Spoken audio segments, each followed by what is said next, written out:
Hello everyone, and welcome to Techstrong TV. Today is Monday, October 10th, and I hope you all are having a wonderful day so far. I'm your host, William Willis, and in today's show, we're going to bring you some fantastic interviews with incredible guests from around the world. So stay tuned. As always, I'm going to start off with our Techstrong News recap, filling you in on the biggest tech headlines that are making waves. Then we'll go over to Alan, where he will sit down with Yoav Regev, co-founder and CEO at Centra, where they will talk about knowing where an organization's sensitive and shadow data lives and how to best classify and protect it. Alan will then give his thoughts on the recent Sullivan case and Mudge's Twitter incident and how they both are spelling trouble for CISOs. We will then be airing episode 7 of the SRE show. In this episode, hosts Mitch Ashley and Austin Parker hear from our panel of experts, Anna Margarita Medina of Lightstep, Adriana Villela of Lightstep, Jason Harley of Honeycomb, and Ibrahim Bouamad of Calyx as they discuss the mindset, prerequisites, and SRE principles you need to kickstart your SRE journey and how to scale your SRE practices along the way with your business. We're then joined by our very own Cody J. Brown, who will hop on and tell us more about some of the upcoming webinars. We then have 2 episodes of View with Vizard. In the first episode, Mike interviews AJ Grotto from the Cyber Policy Center at Stanford University, as AJ explains why application security is now a socioeconomic issue.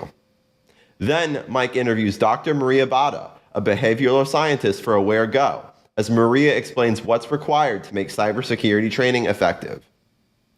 Then, to wrap up this broadcast, we go to Open Source Summit Europe, where Mike spoke with Electometa's CTO, Nicole Papler, as Nicole explained the appeal of the open source Zephyr operating system in application environments where safety is critical. That's what we have coming up for you on this episode of Techstrong TV. So without further ado, let's get the show started. Enjoy. SecurityBoulevard.com is the leading resource for news, analysis, and education on challenges facing the cybersecurity industry. SecurityBoulevard.com covers all aspects of cybersecurity, including data security, DevSecOps, cloud security, application security, network security, security threats, and more. SecurityBoulevard.com has the largest selection of security content, featuring breaking news, blog posts, podcasts, and more. Visit www.securityboulevard.com to learn more. SecurityBoulevard.com, home of Security Bloggers Network. Hi again, everyone. Here are the headlines for October 10th. First up, Google has stated it will open its first data center in Japan by 2023. The data center, which will be located in Insai City, Chiba, will be part of Google's $730 million fund to invest in local infrastructure through 2024.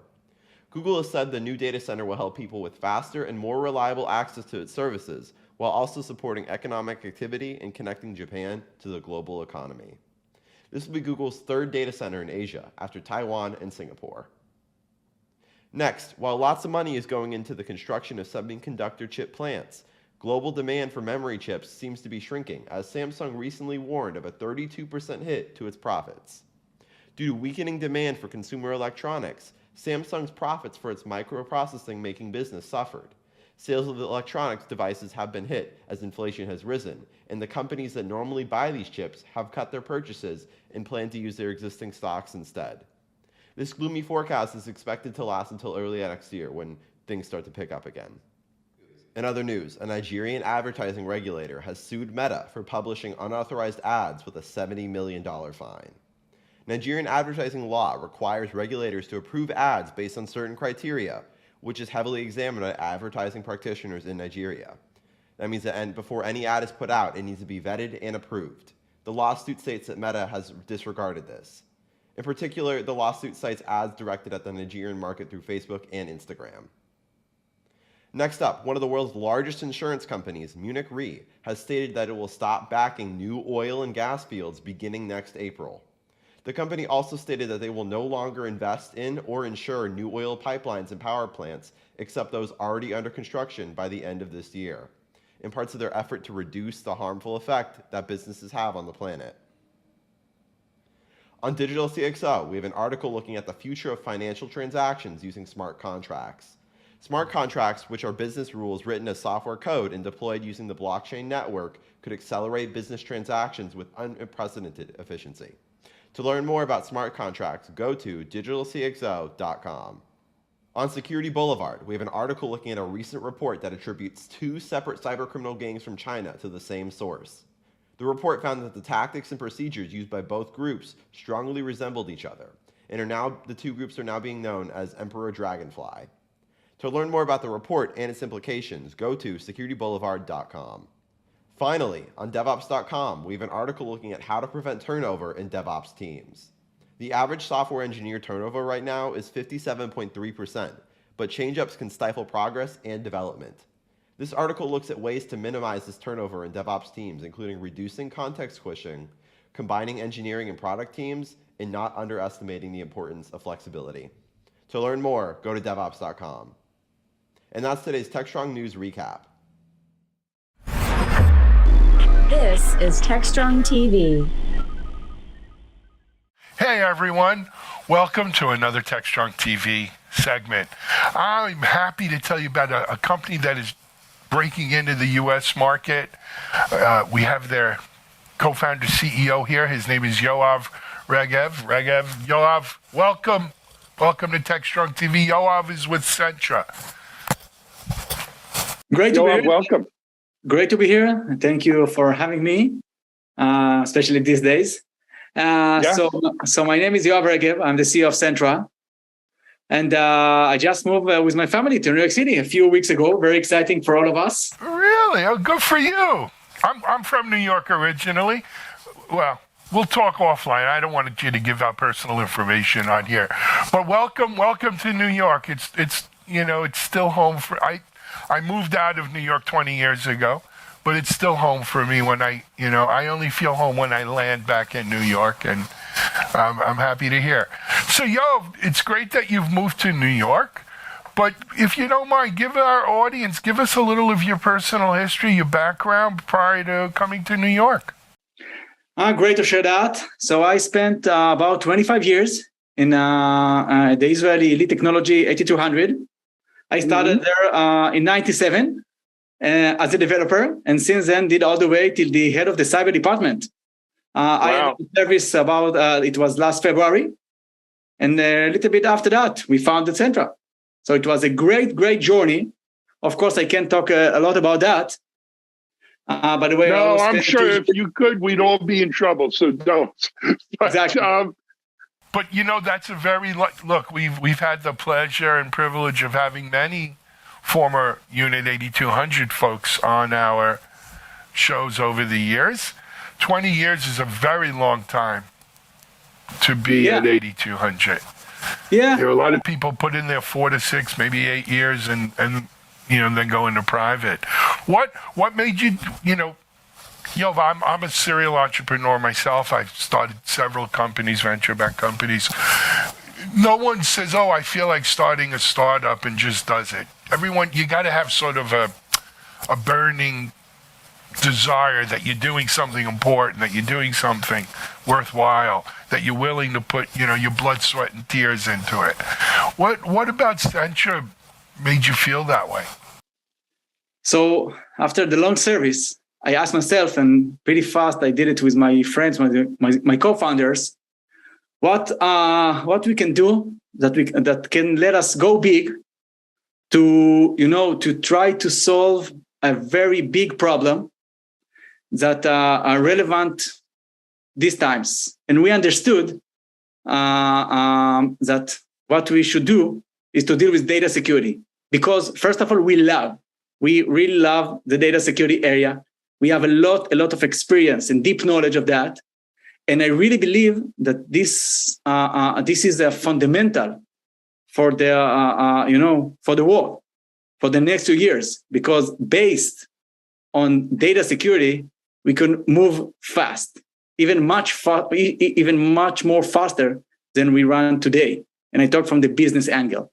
And we believe that we need and we can solve that problem for the rest of the world. Yoav, I've been in cyber now 25 years. And it's interesting, we didn't call it cyber then, we called it security, InfoSec.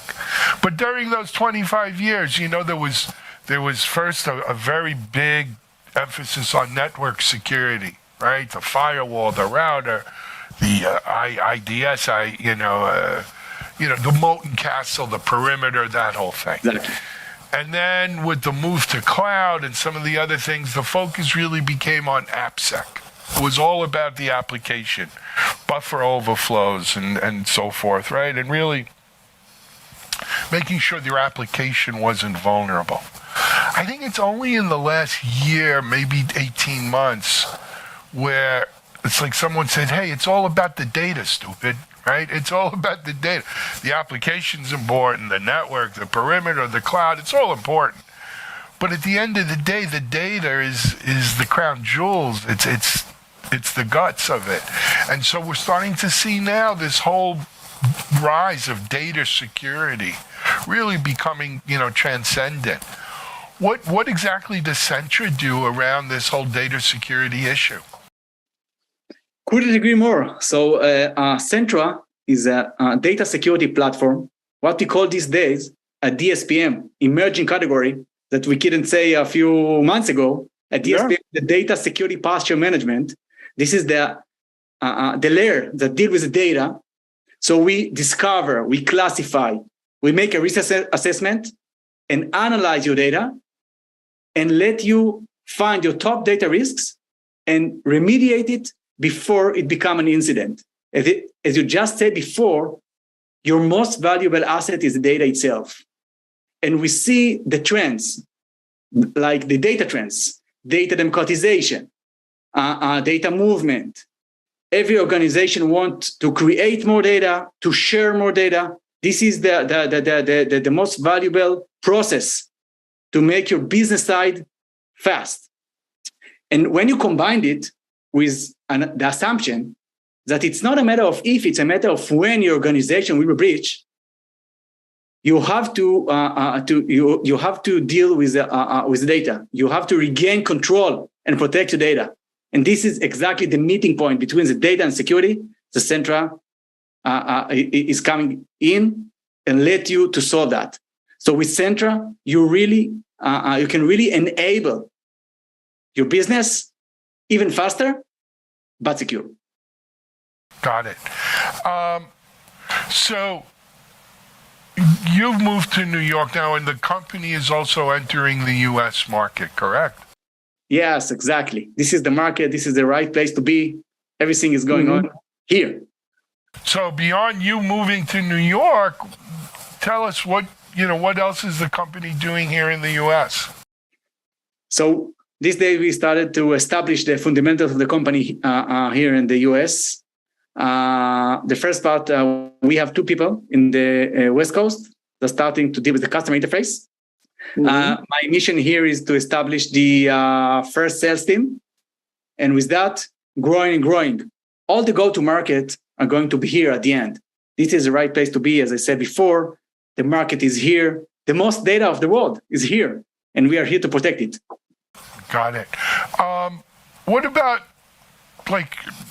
existing customers, though? They're here, Israel, Europe, all over? What is... What I really love in the data area, it's unlimited and it's vertical agnostics and it's, of course, country agnostics. So we have customers here in the US. We have customers, of course, in Israel. And at the end, we would like to grow, first of all, and most of all, here in the US. This is as I said before, the right place to emerge with the market. And after all, we would like to take it on. Sure.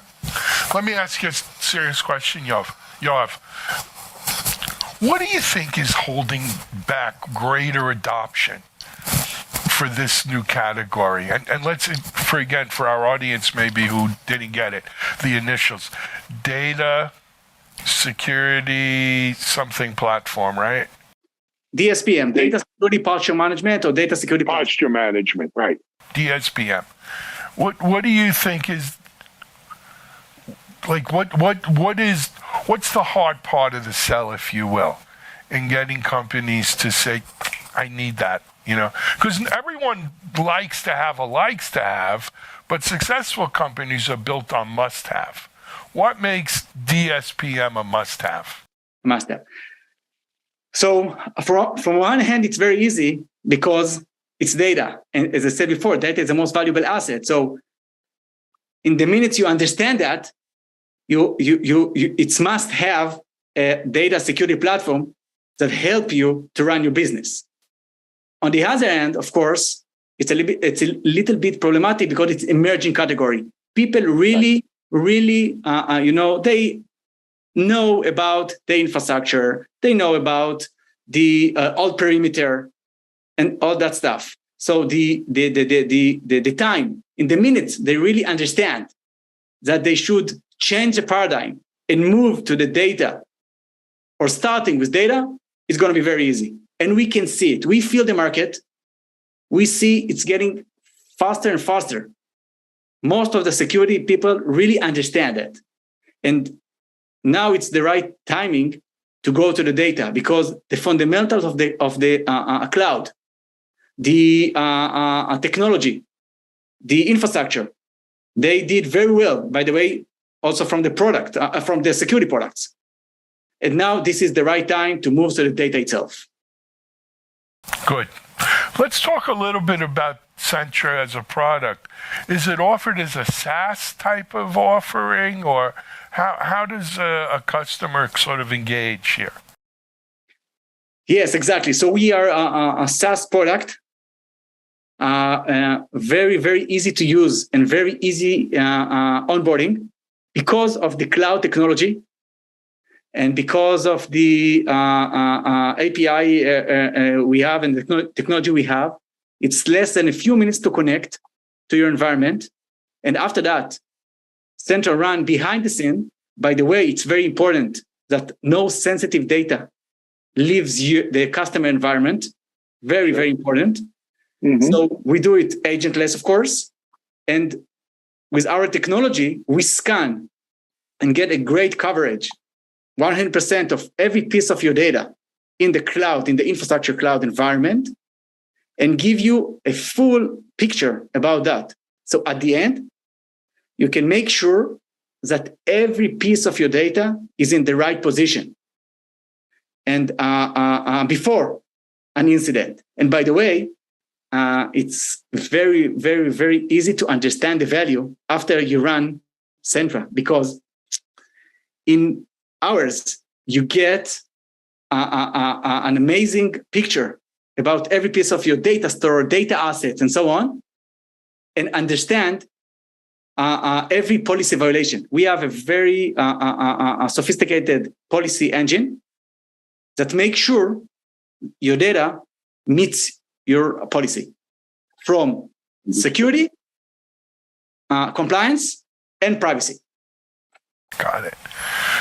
So, Yoav, you mentioned earlier that, look, data security doesn't know borders. Everybody needs data security.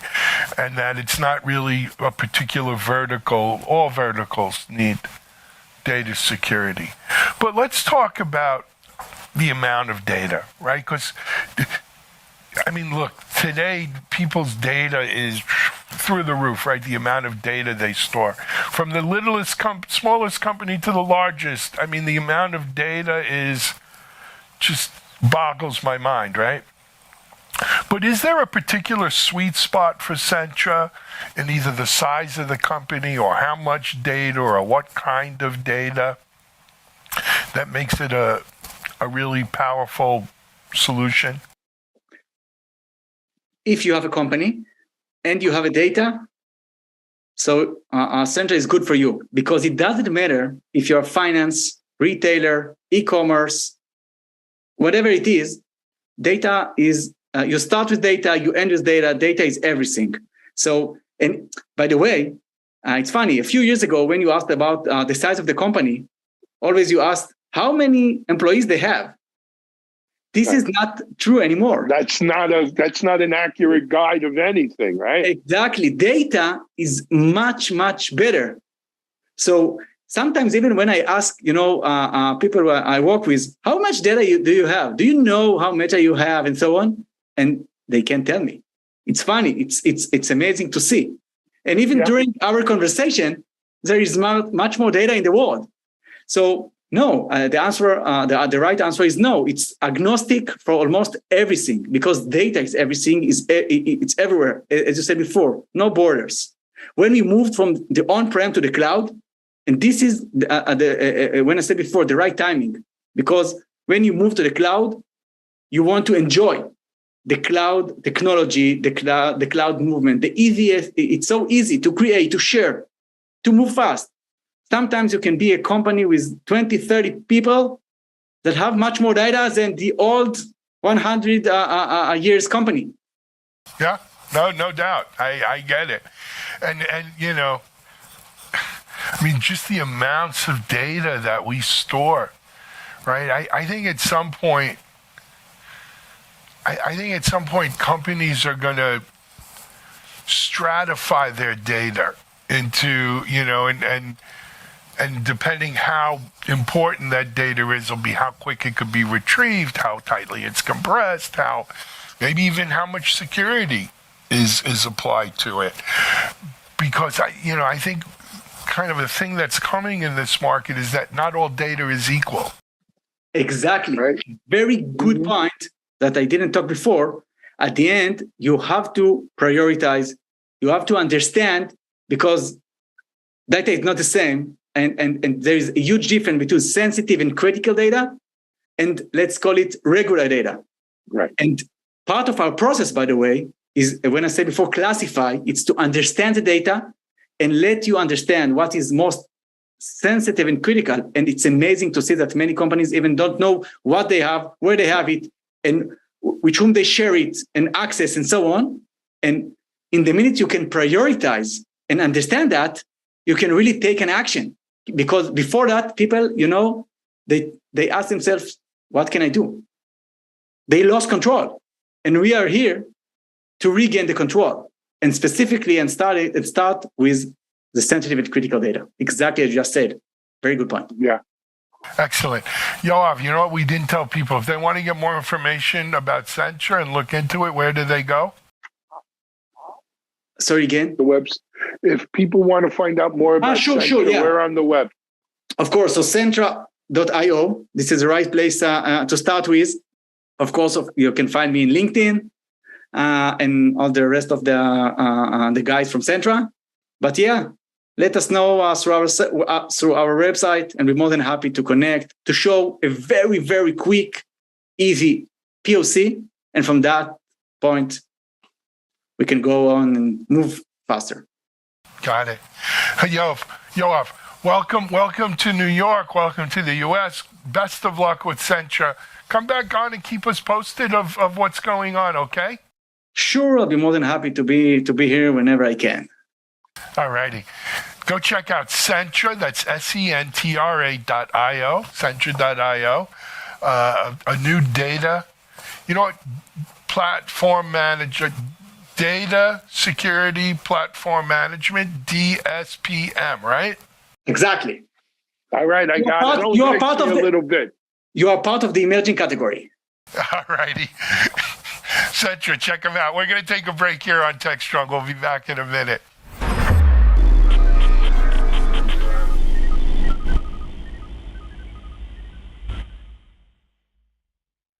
Hey, everyone. It's me, Alan Schimmel, CEO Techstrong. I don't have a guest for this session. I just felt like I wanted to say something. And, hey, luckily we have Techstrong TV to say it on. Like many of you and many of my friends out there in the cyber world, we were all a little bit taken aback this week when former Uber CISO Joe Sullivan was convicted by a San Francisco jury on 2 counts of concealing and lying about a ransomware security incident that took place at Uber. And there's a lot of reasons. Joe Sullivan was a fellow had kind of a stellar reputation in being a champion for cybersecurity throughout a very distinguished career. Came to Uber, and at the time, Uber was going through a very difficult time period, but he wasn't forthcoming, let's say, in meeting with the SEC or letting people know about a ransomware breach that took place there. Now, to Joe's defense, he said he was following orders, the old Nuremberg defense, and just following orders.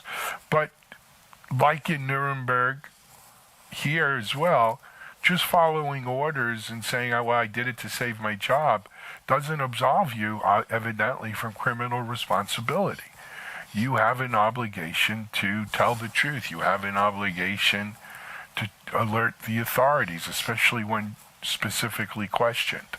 And though my heart breaks for Joe Sullivan, I understand why this verdict came down the way it did. Now, but I think this Joe Sullivan case, in the bigger picture of our cybersecurity world, has to be taken into context with the recent testimony and so-called whistleblower status of Mudge Zatko over at Twitter. Now here, that's almost exactly, this is the other side of the coin of what is the CISO's responsibility. Mudge just basically got fed up and decided he wasn't going to take it anymore and wrote, a blistering, I forget how many of it was, 80 or hundreds of pages long thing, documenting what Twitter was not doing, right, that he thought they should be doing to safeguard the public's personally identifiable information and sensitive data, and not doing right around security. Right? And though I'm sure he brought this up internally before going public, the powers that be at Twitter decided not to ignore him per se, but not to act on it until the point where he felt it was his moral and legal obligation to come forward. You want to call that being a whistleblower, call it being a whistleblower, but, he did what he felt was right. So both of these gentlemen, Joe Sullivan and Mudge, did what they thought was right. And I don't know if any one of us, me included, are here to say which one is right and which one is wrong. But here's what I do know. This puts CISOs in a very rock and a hard place position. And not only CISOs, but all of us, folks in the cyber world. We want to do what's right for our employers. We want to do what's right for the public in general. We want to do what's right for ourselves and our careers. And our careers are important to us, obviously. But what is one to do? Do you, where is the where's the tack here? Where's the line that you take? Do you, one could say what Joe Sullivan did was, by the verdict, was very illegal. He withheld information. He lied, knowing that a breach had taken place and saying it did it. Was what Mudge did more the outburst or the culmination of being fed up and frustrated with the lack of action by a company entrusted with the public trust, Twitter, to do what he felt was the minimum reasonable actions they should be taking to secure the platform and people's data, right? And so he got to the point where if they weren't going to do anything about it, he was going to make sure the world knew it. And was that the right thing for him to do? I personally probably don't agree with it. I think he probably, went public a little prematurely, maybe keep working. But look, for many of you out there, including myself, probably, we wouldn't have the stones that Mudge had. We probably would have quit our jobs at the worst, right? If we didn't just sit there, shut up, and take our paycheck every month, we would have quit our jobs and go find another place and let Twitter's security problems be the next CISO's problem over there. And you know what? Frankly, for too long in this industry, that's exactly what's happened. I think there's a lot of people who've done what Joe Sullivan says, which is toe the company line. Hey, we're not disclosing this quite yet, right? We've got shareholders, we've got a quarterly report coming up or whatever. And so they don't disclose as soon as they can. I think there's also a lot more people who say, hey, if you're not going to do what we think is the right thing about security, that's fine, I'm out of here. And they move on to their next role. And I think that probably plays a role in a lot of the, frequent hopping that we see in the CISO world, where, the average CISO stays in their job 18 months or less. I'll be honest, I'm not smart enough to tell you what's the right thing to do. I think the right thing to do, though, depends on every situation, is its own situation. I think what we're seeing here in these two cases are two extremes, right? So to wrap this up, my advice for those of you out there, CISOs, wannabe CISOs, people in cyber who are dealing with this issue is, look, it's never a good idea to lie. Absolutely not. Never a good idea to lie, especially to a government agency or anything like that. On the other hand, before going mudge, if you will, we'll use that as a verb, and going public and blowing the whistle, is the right thing to do leave the job and go find another job? Maybe, maybe not. I think at the end of the day, what he did, Mudge, with Twitter, really shined a light on what security controls practices are being used there. But I just don't know if that's the right thing to do. It's certainly not the right thing to do in all circumstances. Nevertheless, though, these two cases, I think, wind up being intrinsically connected. And I think they present a dilemma for today's cybersecurity professional, today's CISOs, on navigating the right course between being too much of a company person versus too much of the maverick. And, it's not an always easy course to sail and to plot.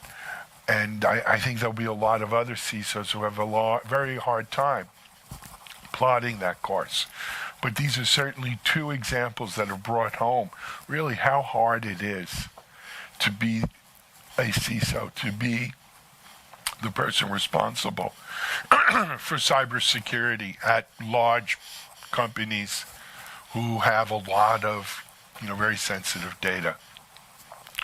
At some level, I feel sorry for both of these gentlemen, for Mudge and for Joe Sullivan. It's certainly not what they signed up for, I'll bet. But that is the job today. And so, you've got to tip your hat to CISOs. They've got a really hard job. It's getting harder. This doesn't even get to the fact of, well, what am I doing day to day to protect things? I hope over the next weeks and months, this situation kind of clarifies itself and CISOs can get more guidance. I think that's one of the reasons we need more CISO peer type of organizations. CISOs need to be able to talk to other CISOs in confidence about, hey, what's the right thing to do here, right? We need that sort of organizational help. Anyway, again, thanks for listening. It's a difficult situation.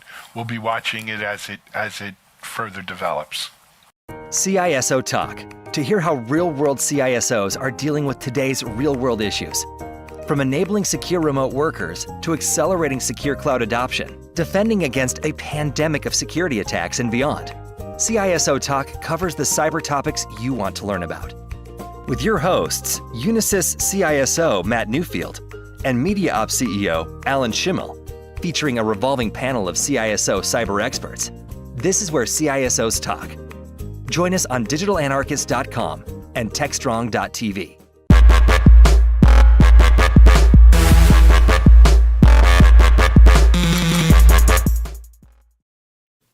Hello and welcome to the SRE Show. SRE Show is sponsored by Lightstep, a ServiceNow company. Got some great panelists here with my co-host, Austin Parker. How you doing, Austin? I'm good. How are you doing? I'm doing well. It's always good to be with you and this fabulous crew. We are going to be talking about how to establish or experiences from establishing an SRE practice, function, whatever you might want to call it in your organization. Kind of maybe lessons learned, maybe experiences that we've had, all the above. So before we get into our topic, again, thank you to the good folks at Lightstep for sponsoring our show. Let's do a little bit round of introductions, and then I'm going to have Anna actually do the topic. So let's make her go last, and then she can start the topic off. Austin, for folks that don't know you, why don't you say just a little bit about yourself? Yeah, I'm Austin Parker, head of developer relations at Lightstep, author, speaker, bon vivant, quite a few things. Niche All good. internet micro celebrity, as we discussed on the before the recording button was hit. Yeah, we were having that conversation. Great term. All right, somebody jump in. Who wants to go next? I'll go. Hey, I'm Adriana Villela. I'm a developer advocate at Lightstep. Part of that, I managed a platform team and an observability practices team at Two Cows. Have a background in software engineering, but DevOps and I found each other like 8 years ago or so, and it's been a love affair ever since. So now I've since expanded into SRE and observability, and it's been awesome. All right, who wants to jump in there next?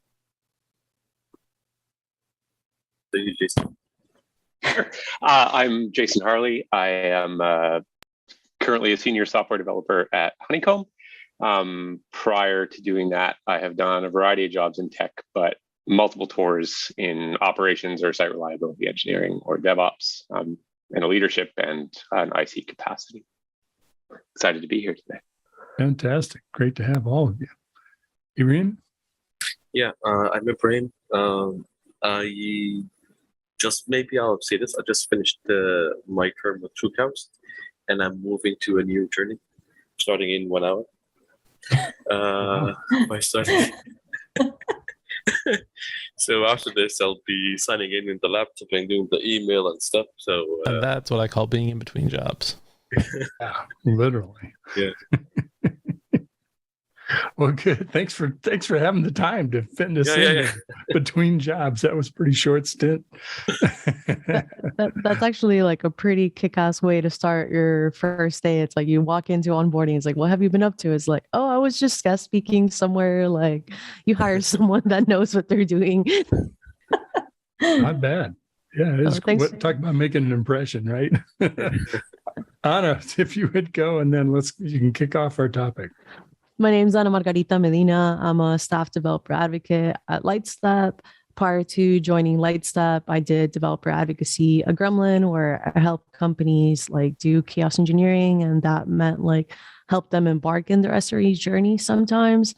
And prior to that, I actually did SRE at Uber and like some cloud infrastructure work, which is where I came about the world of SRE and reliability. Because prior to that, I was that engineer that it works on a machine, doesn't really matter, didn't really know about ops and systems. So it was always kind of nice to like get slapped in the ground. And it's like, now you need to understand systems and SRE and like be on call. But like it became a lot of like learning and like trying to understand architecture and like why decisions had gotten made, which was very much different from what we're here to talk about today. Like, how do you go about actually like starting something as a small startup? I kind of got a chance to walk into an organization that had already established SRE. So there were some principles that were already in play. And this is right before the SRE Bible had come out from Google, but a lot of the folks that were spinning up this SRE team had come from Google. So it was like a kind of interesting place to be in. Very cool. So who'd like to kind of kick off the next step? Maybe say a little bit about your introduction to SRE. How did you first get engaged in it? I first got engaged by coming on to be an intern at Uber. And little did I know that that was actually their first intern in the site reliability engineering team, which meant that they didn't really know what to do with me, except they expected me to know a lot and they expected me to be on call and things like it, which was an interesting process because it didn't really get thought about. I did like onboarding week of engineering, understanding systems, how to like commit code, like policies. And then second week was like onboarding into chaos engineering, SRE, and infrastructure. And in my third week, I was already on call for the chaos engineering service, which was like a tier 1, tier 2 critical service. And then I was put on secondary for the infra rotation that manages our 40 infra services that maintain like Uber up. So it was very much getting thrown into the wildfire and figure it out. So when the pages start coming in at 2, 3 in the morning for the, like, you destroy the chaos engineering service, it was like, I have a run book, but nobody has guided me on how to run on call, like whatsoever, from like the process of like, how do I let people know that I'm getting paged? So these are the actions that I'm being taken. And like, this is my first time that I'm getting close to touching production services for such a large scale system that as I'm executing stuff, I remember freaking out. And like one of my girlfriends in Miami was awake at that time. And she's just like, can't you just copy the files that you're about to delete over so that you have a backup in case it's needed? And it's like, that's not really how it works. Like if I do delete this, like it's just gone. So it was like very much thrown into the trenches, but it's made me kind of like fall in love with the world and talk about like wanting to be better about onboarding people into these systems that really matter for our customers and not just say like, go figure it out on your own. Curious, anyone else? Austin, if you want to jump into kind of you've seen probably more than one introduction of SRE in your career, I'm guessing. Well, when I got into SRE, they called it ops. They called it sysadmin. Yeah. I started out in IT kind of in the, originally in like the 90s, in an extremely different world than we have today. And when I got into software kind of officially in the 2000s, late 2000s, 2010s, SRE wasn't a thing like it is today, certainly. And probably not even at the time that, Anna was hired. There was this new DevOps thing, right? And I think our management tried to get everyone into it the same way that a lot of managers did, which was to buy everyone a copy of the Phoenix Project and just kind of like put that on everyone's desk one day. And it's like, oh, we're doing this now. And as the person, I will say a very similar story to Anna, though, where I kind of just wound up one day as like, well, you've been doing the most work on this, so now it's your responsibility to be on call for it. And we didn't have a rotation. We didn't have really any kind of concept of just like being off call. It's like, oh, you own this, so it's your problem now. So if it breaks at 3 a.m, then if you don't fix it then someone's going to ask you tomorrow, why wasn't it fixed? What that really led me to, I think, was that's how I discovered the cloud, and discovered like the actual utility of the cloud. And I think that's shaped a lot of, it shaped my interest in observability, because one of the biggest challenges of that system was that it was extremely undiagnosed, undebuggable. There was very poor observability into it. But second was the concept of, utility infrastructure and auto scaling and Kubernetes and all that good stuff. So I maybe got there in a slightly different way, and I wound up going in a slightly different direction. I will say the one thing that seems to be a commonality, I feel like, for a lot of people, and I'd be curious about the rest of the panel, at least we have 2 data points now where it's kind of like, all right, this is your job now. Have fun. No life jacket. Is that a very common way to be introduced to SRE? I'm kind of getting the feeling it might be. Anybody else have a common experience? Yeah. Onboarding by trial by fire. Yeah, I also started out as a sysadmin, and that was my first real job would have been in 2004, in like the infrastructure group of a large software company, and SRE didn't exist outside of Google, to my knowledge, anyway, at that period of time. Maybe it wasn't even talked about then. I don't quite remember the timeline, but after going through like all of that is trial by fire, right? Like the thing blows up, and that's the accounting system, and that's I remember being fascinated and drawn to SRE as a concept and a practice, though, because it brought reliability out of that nebulous bucket of non-functional requirements. Everybody loves NFRs; they're the best. Performance, bug-free, secure. And now all of a sudden we could talk about reliability like it actually mattered to the business. And that was just like a revelation to me. I remember reading the Phoenix Project engrossed about like the train wreck stories. And then here you are. Here I am. Adrian, I'm curious your introduction too.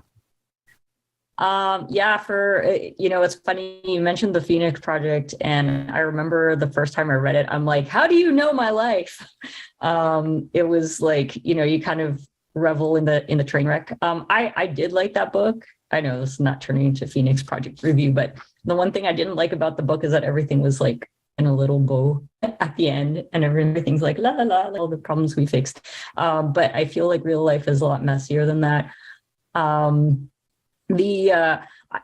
I've not had like a quote unquote like traditional SRE role, but I've had like, I guess, SRE adjacent roles. I started working with teams towards improving practices that would help SRE teams. So did a lot of work around just improving deployment practices on Kubernetes. So I did a lot of like research around Argo CD just to, with the idea of like, Kubernetes clusters are so heinous to manage that, we need a nice overview, like holistic vision of like what the heck happening in our Kubernetes clusters, like what's not running, what's successful, what's not successful. Well, I'm not sure if we'll see when we get Adriana back. Ibrahim, that's the perfect opening for you. Yeah. So, okay. So there you go. I worked in a big company where we had the DevOps ops infrastructure all in one team. It was a really bad experience to have like more than 11 people in one team. Anyway, so in that team, we're responsible of services. And the good thing in more management, it was they change new trends. So when the team topology book came out, we kind of shifted to the platform style, and slowly we were giving services to support.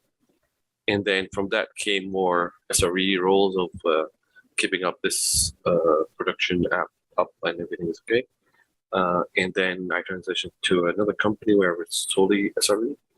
But I would agree with Austin. It was like, hey, here, we have this service issue here, and nobody would know how. There's no runbooks, and nobody will save you. And you'll have an email every maybe or a ping every half an hour what's happening, and you don't know what's happening, and you just survive there. It was a very brutal introduction. Yeah. Yeah. So tip 1 for how to establish an SRE practice from the ground up: don't do any of that. Yeah. That's our first takeaway, I think. Look before you leap, maybe. I do love an anti-pattern. Yeah. We'll tell you how to do this properly by telling you all the things you shouldn't do, which is the best way to learn. I think one thing that's interesting that Ibrahim really touched on there is, because you use the word trend, right?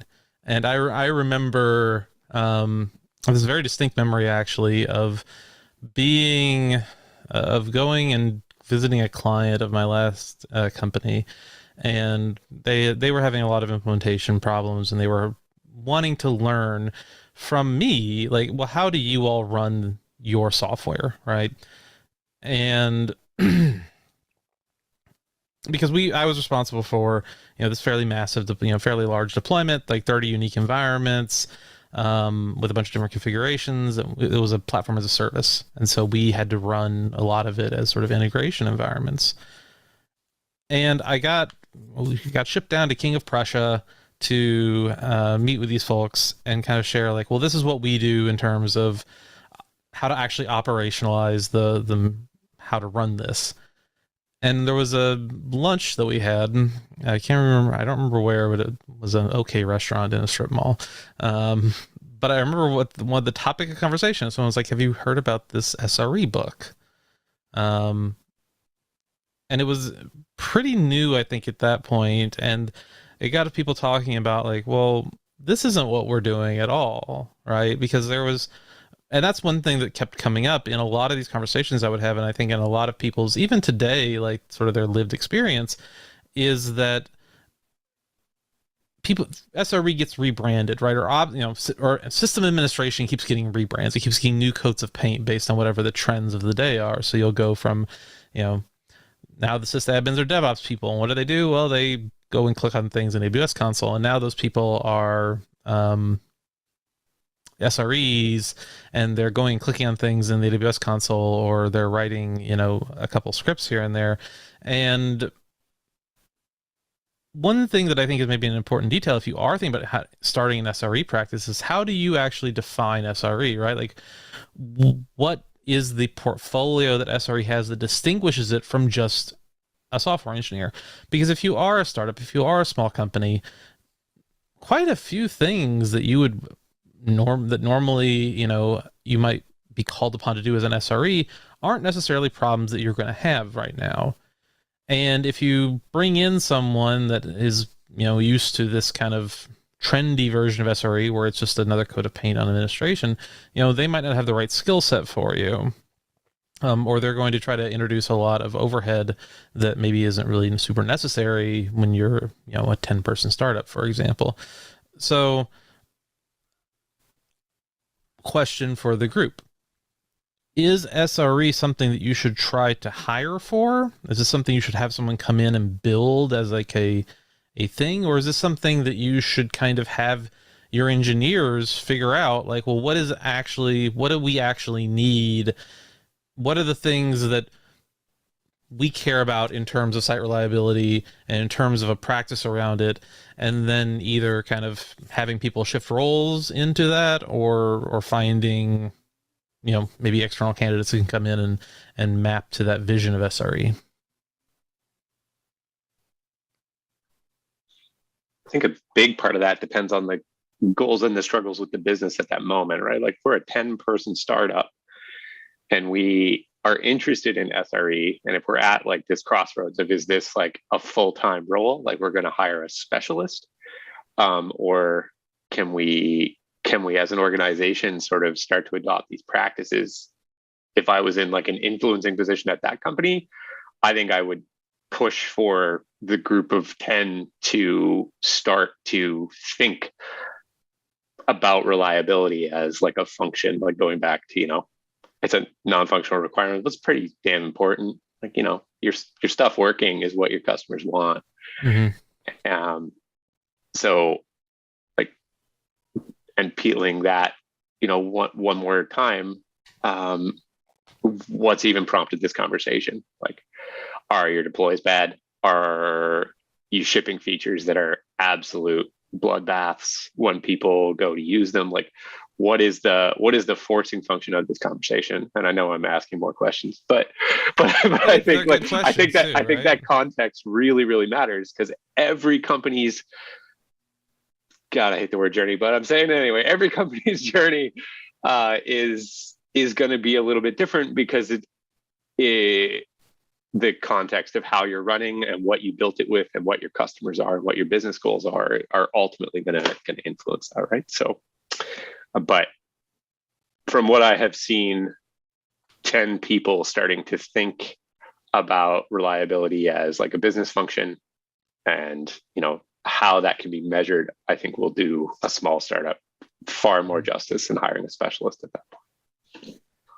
I would agree with you. The only caveat I'd add is making sure that those people are willing to shift their mindset around that, right? Because I've seen so many organizations where they're like, we're going to become an SRE organization, and then everyone's like, okay, business as usual, and no one's actually willing to change, right? So making sure that those people that you're plunking into your SRE organization are going to be the ones that are willing to make that change happen. And I would even say, to a certain extent, it might be nice to have like someone maybe one external hire for starters, just to like inject some new ways of thinking into the team? I think that's a good, well, just to pivot on that question real quick. I mean, is SRE something that should be approached as like a bottom up or a top down? Or, I mean, third option is it has to be both. I think both, because you got the doers, right? You've got your SREs doing the things, but like if you've got upper management that's like, let's start an SRE organization, and then and then they basically want you to keep acting in the same way as before. Well, that's no good either, right? There needs to be buy-in, and it's got to be more than just words, right? Because I've seen that so many places where they want to just pay lip service because it's trendy, and some they attended some like retreat where they're like, oh, you should do this. So like we like really getting those upper management folks bought in is key. You used to call that the airline magazine article that the manager read on the way back home, right? Okay, we need to do That's that. right. That's right. I feel like it ends up being both, definitely, because from the start point, like, do you need those engineers to be able to like level up, like, well, not level up, but like surface like the reliability issues that they're having. And at the same time, like they're going to need room to learn. Like it's not that they're just going to wake up one day and be like, I know how to SRE. So you either need like money to either like consult with other folks, give them room for them to do experiments and like learning and POCs. But that comes from the top. If the top is not really bought in, like as a function, we're going to give you space. We're going to give you engineering time. We're going to be comfortable with failure because we are implementing new structures. Like those type of movements like are not going to be happening either.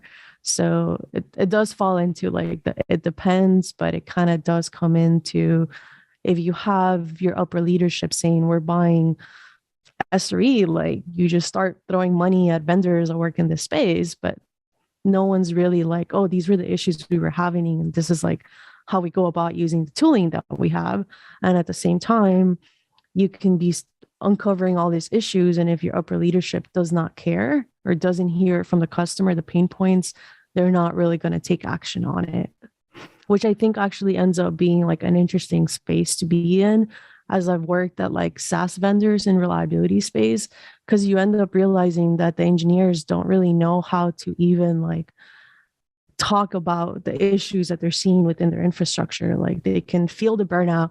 They don't know how to call it burnout. They can be agitated at like having to constantly be fixing janky tests, but not understand like where they need to commit the time, or how to like write up a proposal of like, we could be more proactive about incident by following these procedures. So sometimes like it was an interesting room of like coaching them on how to advocate for their needs.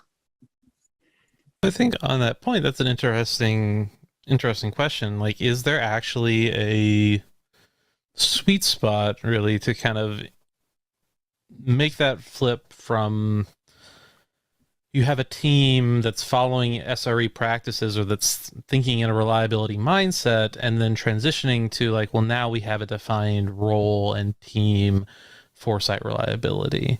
Like, is there a number of engineers? Is there a number of customers? I mean, what are the, obviously there's no hard and fast rule, right? Every business is different. Every team is different. Every organization is different.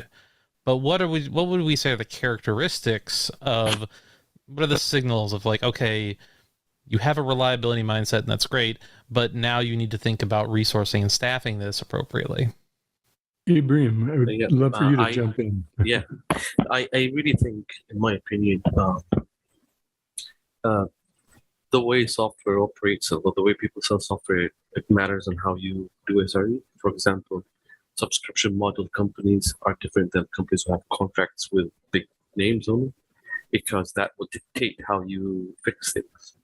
And when there's a problem, they will tell you just patch and don't talk to me, just patch. And then all of the SRE best practices, nobody will care about. Where in subscription models, I feel like they have to follow a procedure because they have so many people subscribe. And that will be, I think, better place to do SRE. But if it's only one big customer, the most important customer, you can't bring any SRE best practice on the table when there's an issue there. You can't. You just want to survive. So I think if you want to establish an SRE team, you should have a good number of customers. Because if you're a small company or rely on one stream of income, I think it's hard to enforce these rules. Yeah, and I think to piggyback on that, like, if you do, it's a fine line, right? With a startup, you've got like, say one main customer, and you want to keep them happy because otherwise, like that's who pays your bills. But like at the same time, how do you manage your customers' expectations from the get-go so that they basically don't walk all over you, right? So now we're talking about like different another factor that affects the success of your SRE team, right? You've got like your individual contributors on the SRE team. We've got management making sure that they're bought in, and you've got the external factor of the customers trying to influence how your practices, which I guess to a certain extent then is influencing management in terms of what they try to dictate for your SRE team. So then the question becomes like, how do you train your customers to ensure your success and subsequently their success? Anna, thoughts? I'm thinking. Okay. It wasn't it was a statement. It was like, Anna, you're thinking. I want to ride on this point a little because I think it is very interesting about the difference in models. Not to continue this line of discussion because I think it's a completely different thing, but it does feel so much like we have crossed the Rubicon in some way in terms of like, what is a software business anymore? Like, can anyone think of the last major company or just a startup in general where it's like, oh yeah, no, our business is selling shrink wrap software to the enterprise, right? Everyone at SaaS, it's SaaS all the way down, which I think just mostly indicates the importance of actually thinking about SRE. Because even if you are sort of listening to this and you are maybe a more traditional, box and shrink wrap type of place, like you probably have customers that want delivery over the internet. They want this as a service. They want this on a subscription model. They want more flexible terms and seats. I think you see that even some of the stalwarts, like JetBrains, right? Like, look at JetBrains moving to a more, they make IDEs, sure, but they are also moving to this very subscription-heavy model, and a lot of like extra value in online features. Look at things like GitHub, Microsoft, I guess, which is moving towards like a certain more services revenue, and the market's changing, and I think that SRE and reliability more generally is just going to become a bigger and bigger part of how we consider the software industry. And I mean, I think also like the last 3 years have really shown us that too, where it's like we kind of depended on technology and SaaS for just about everything, from like, what is the status of COVID in my city, to I need groceries, to I need to schedule like a vaccine appointment. Like, a lot of people didn't have this, like, I depend on these things because they were going in person. And with a world pandemic, it's like, oh no, like they're like, technology can make those online, but now all of a sudden, like, I'm depending on something I never even knew that I needed to depend on. And yeah. And even like major, I think that the real probably wild story of the pandemic is just the amount of industries that nobody ever would have assumed would have like remote workers moving to remote work, right? Like think about all the government employees around the world, or even just in the US, who need to interact with software systems all the time, and suddenly we're doing it from home. And think about the regulatory concerns, think about the security considerations, think about how much of a nightmare that sort of stuff is normally. If the federal government can move to work from home, then basically anyone can. But that means that they need software delivered in a different way, and they will. Boy, you think FedRAMP's great. I wait till someone comes up with NIST SRE guidelines. It's going to make everyone's life super fun. You're just making up terms, Dawson. Yeah, mostly. My you micro influencer. You're going to get invited to be on the working group for those guidelines. I'm on too many working groups. I would like to be on fewer working groups, actually. Thank you. Hey, they finally recommended that you stop doing password rotation, which means that it'll trickle down to the rest of the world in about 20 years. Why is that? Because password rotation doesn't actually like make things more secure. You mean Definitely adding guilty. 2, 3, 4 to the end of your password? Password Definitely 1, guilty. 2, 3, 4, 5, 6, 7, 8. If it wasn't secure before, rotating it will make it more secure. Right. Well, actually, no. I think we're fully in tangent zone now, and I'm totally willing to keep going with it. I think the rationale is mostly that password rotation simply encourages you to record your passwords in an insecure way, right? It's like you write it in a Post-it note or you put it in a text file or whatever because you can't remember what it is this 90-day period, and that means that it's trivially easy for someone to go get it.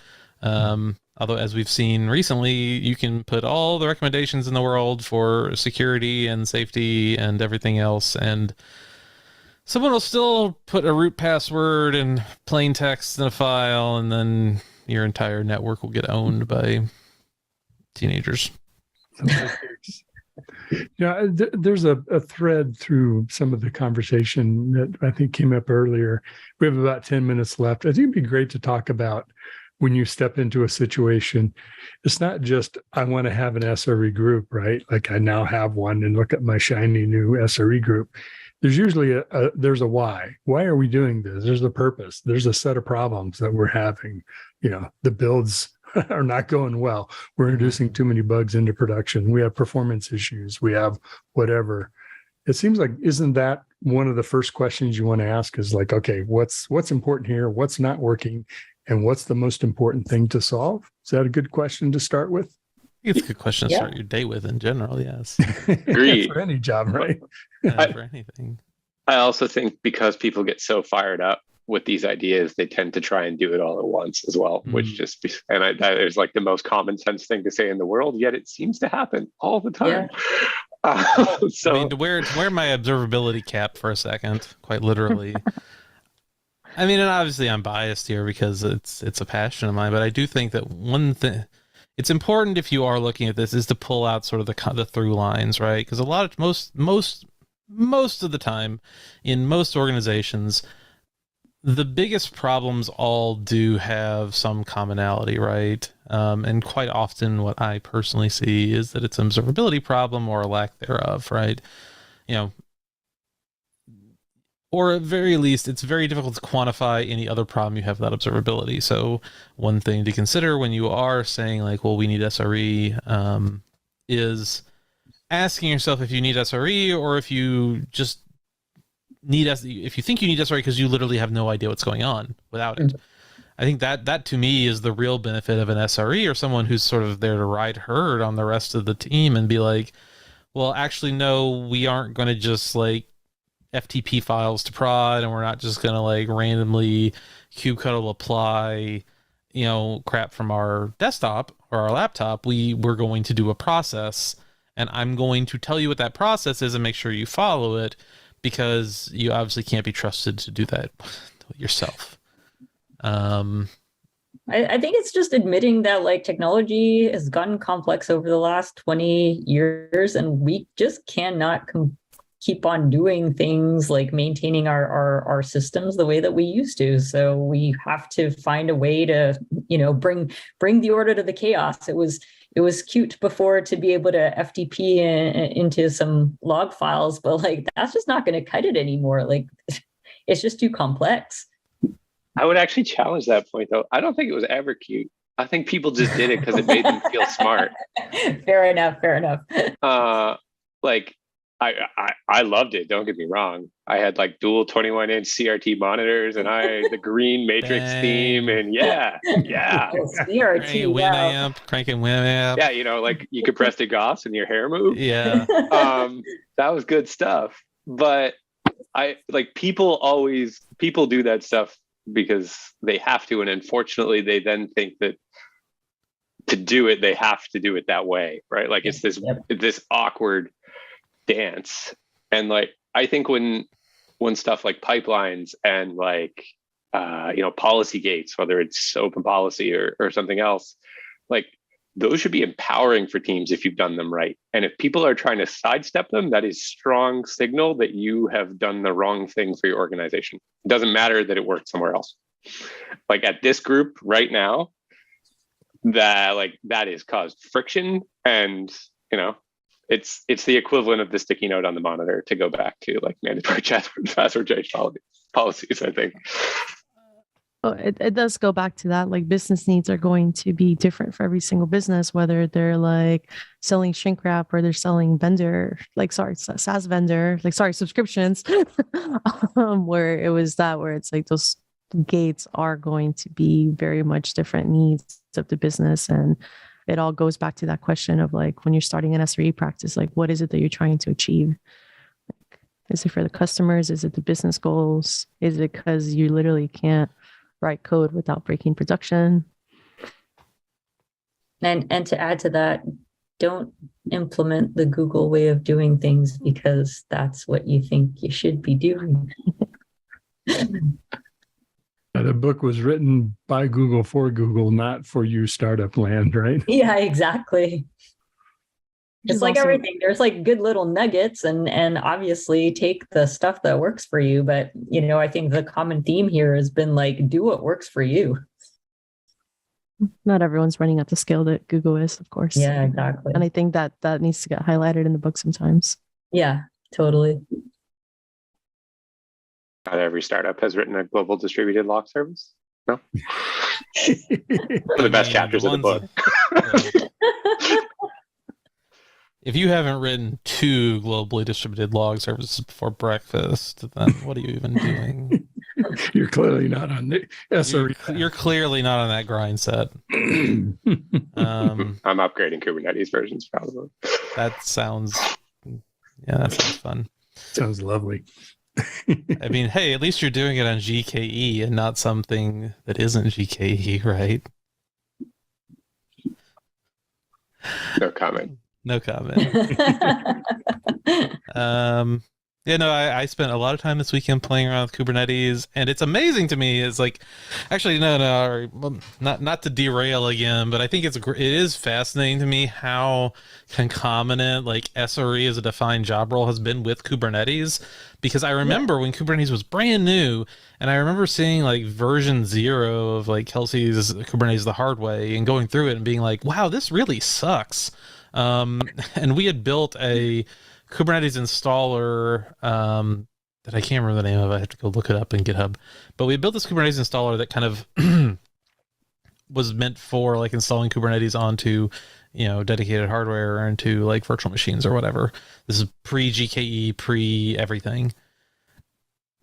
And I went through, and it's amazing to me how much better managed Kubernetes has gotten until you need to do literally anything with it. And then it's like, oh, this is actually 20 times worse than it ever was because this Kubernetes has sprawled into being kind of all things for all people, all possible container orchestration scenarios. And it's like, this is incredibly confusing and I have no clue what I'm doing anymore. So I think if you are a smaller organization, for whatever reason you started building on Kubernetes, then you should probably hire an SRE just so you have someone that knows what the heck's going on with K8s, because I don't think anyone else does. I would even take a step back and ask yourself, do you need Kubernetes?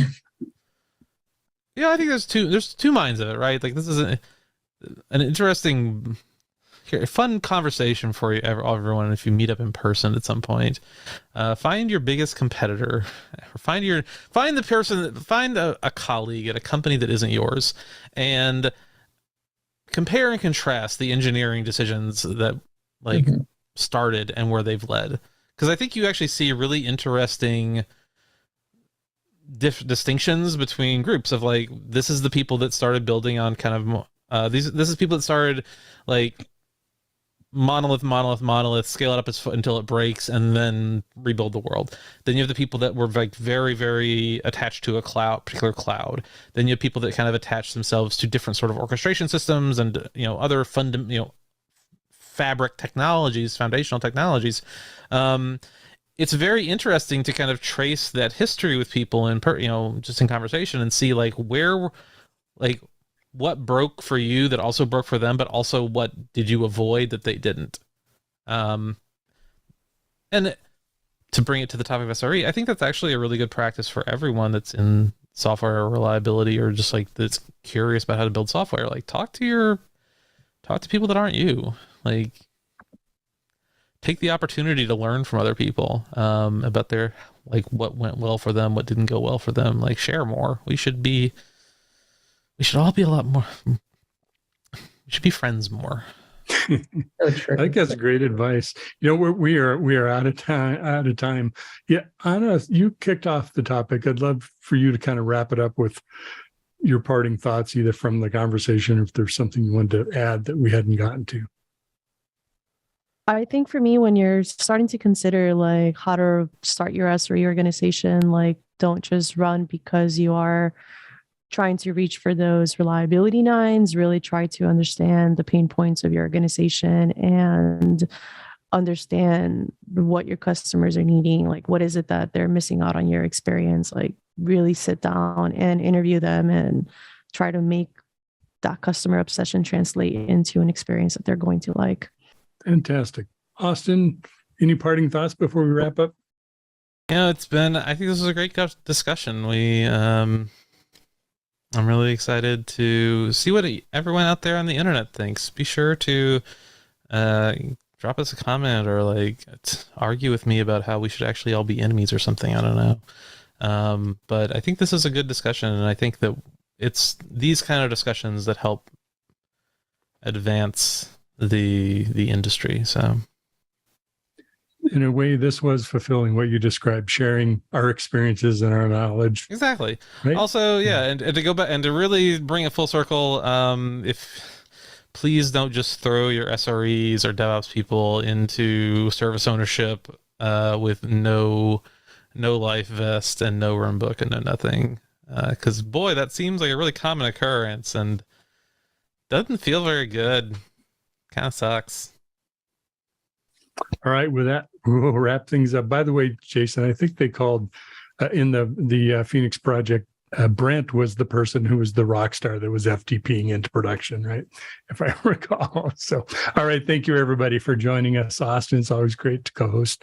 And Anna, thank for you for germinating, bringing this idea to life for our conversation today. And thanks for all of our guests. Thanks for joining us. We'll have another episode of the SRE Show up soon, so please check back. Thanks for being here with us.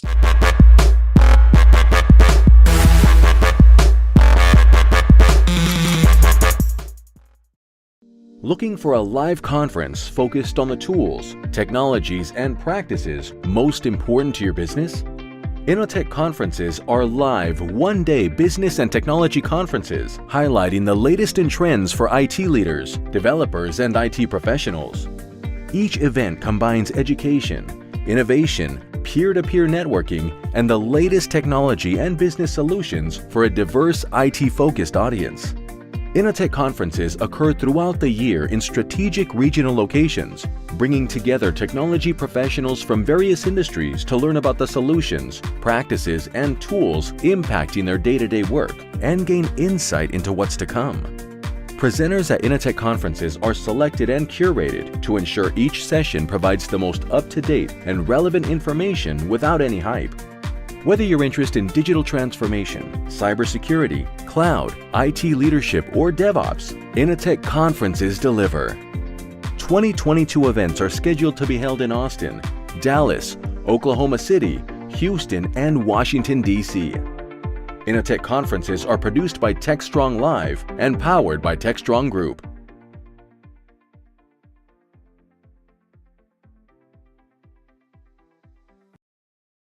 Hey everyone, happy Monday. Cody J. Brown here with some upcoming programs from Techstrong Learning. So first on the docket for tomorrow, Tuesday, October 11th at 1 p.m. Eastern, join builders from Dataset and AWS as they cover challenges with scaling Kubernetes, common Kubernetes errors, and effective ways to detect, troubleshoot, and prevent them. Join us for Scaling Kubernetes with Dataset and AWS. The following day, Wednesday, October 12th at 11 a.m. Eastern, Bunny Shell is joining us on DevOps.com for creating ephemeral environments for CI/CD GitOps pipelines with Kubernetes. This learning experience will discuss how to use Kubernetes to create cost-effective, short-term testing environments that look like production. And kicking off right after, Thursday at 1 p.m. Eastern, the Fairwinds teams will demonstrate how to configure your Kubernetes clusters to avoid auto-scaling issues and ensure your apps are ready to scale properly. So join us for AWS Carpenter Readiness. Are your apps ready to move? That's all I've got for you right now, but we do have plenty of upcoming and on-demand programs for you here at Techstrong Learning, so stay tuned. DevOps.com is the #1 online destination for DevOps education and community building.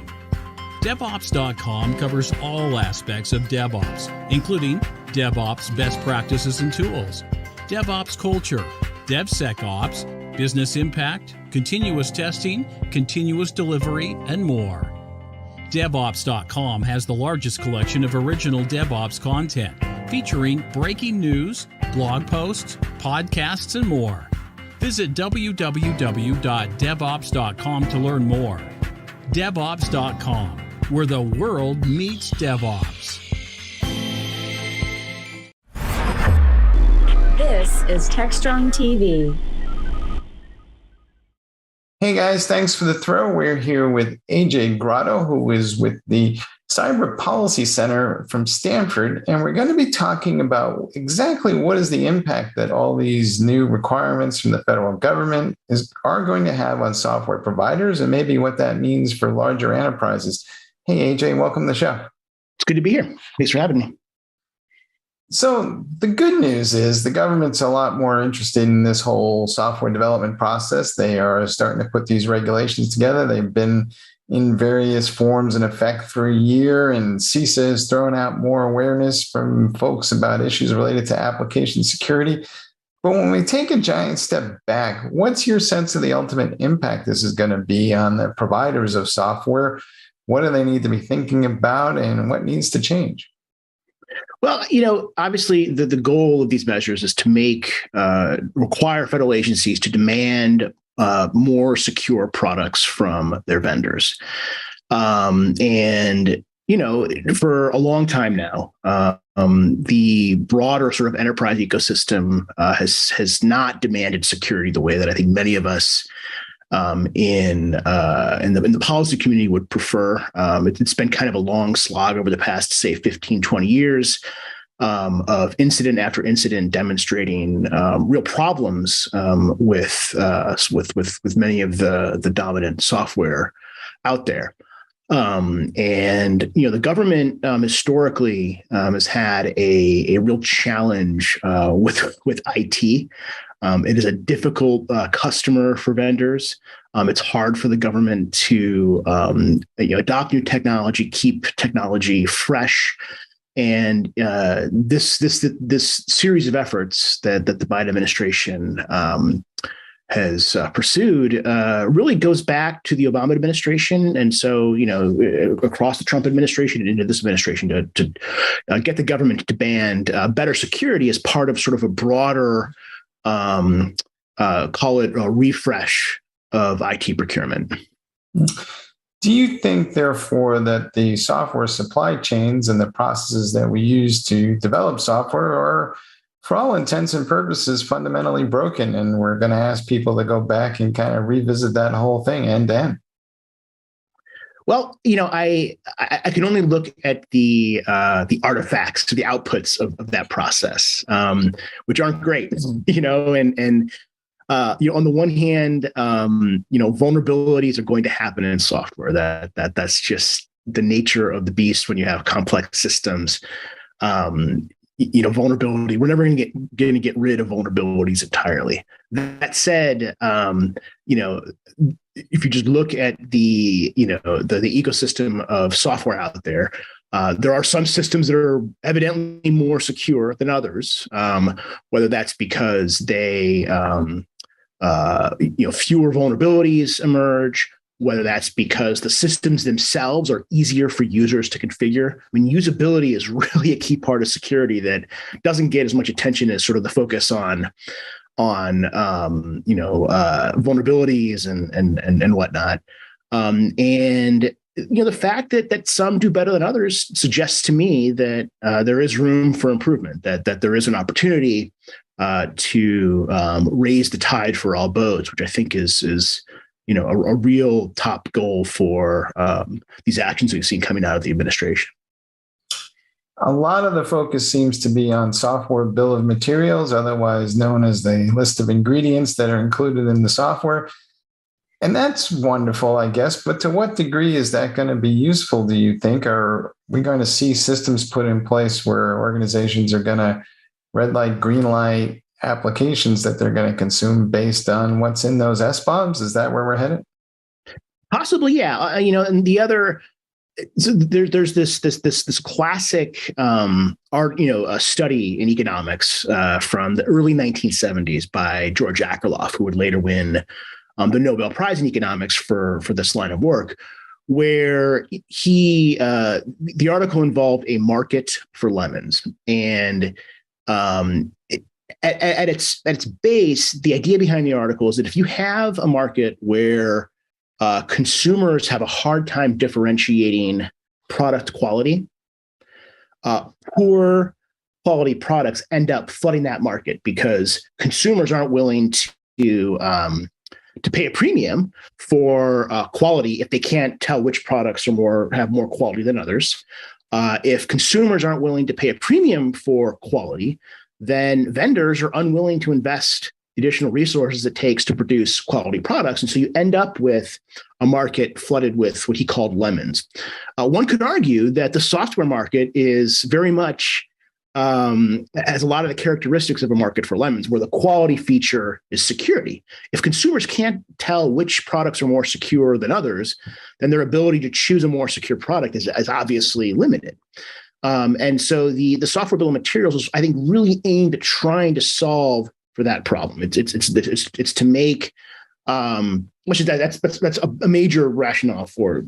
It's just to help purchasers in the government or elsewhere make more informed buying decisions. Now, the other benefit of an SBOM is, once a purchasing decision has been made, in theory, having a catalog of the different software libraries and components that are in a system ought to make it easier, more straightforward.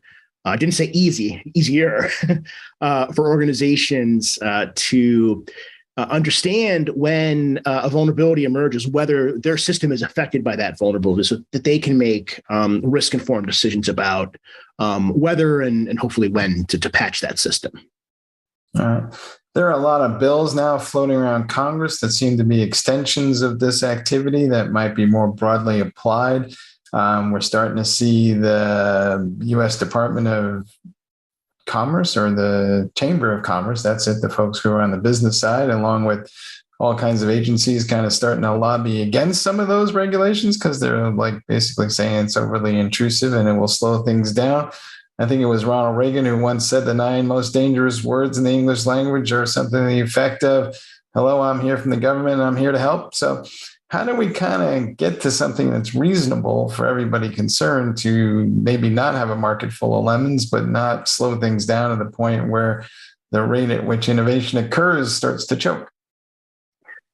If the government were in a position to purchase IT at the very cutting edge, and I would have more sympathy for that critique. But the government is typically going to be purchasing technology that is not at the cutting edge, and so the argument for slowing down, I think, doesn't hold a ton of weight for me. Now, when we think about the broader sort of, obviously the government's not the only customer IT in the country and in the world. There's an argument to be made that, look, I mean, innovation is important, right? But there's more to innovation than just new products. If we consider security to also be a valid and valuable domain for innovation, then in theory, at least, regulations could actually help drive innovation in that respect. Now, I'm the devil's always in the details. I'm a pragmatist when it comes to regulation, meaning that I'm neither. I look at it as a tool. Sometimes that tool is the right tool for the job. Other times it isn't. And I think as someone who has followed cybersecurity now for many years from a variety of different vantage points, from the White House, where I served in the National Security Council, the Department of Commerce, a federal agency on the Hill. I worked in the U.S. Senate, and now as a researcher. The problem is getting worse, not better. And so, maybe we should slow down, right? I mean, maybe there may well be an argument for it, and I think we've perhaps over-indexed on innovation, where innovation is understood as new features without necessarily focusing on some of the other quality attributes that matter, like security and safety. So to that point, do you think that we're having the equivalent of a Ralph Nader moment here where software is unsafe at any speed and, we're basically, driving around at 60 miles an hour with no seatbelts and going to crash, right? Unfortunately, I don't. I've the other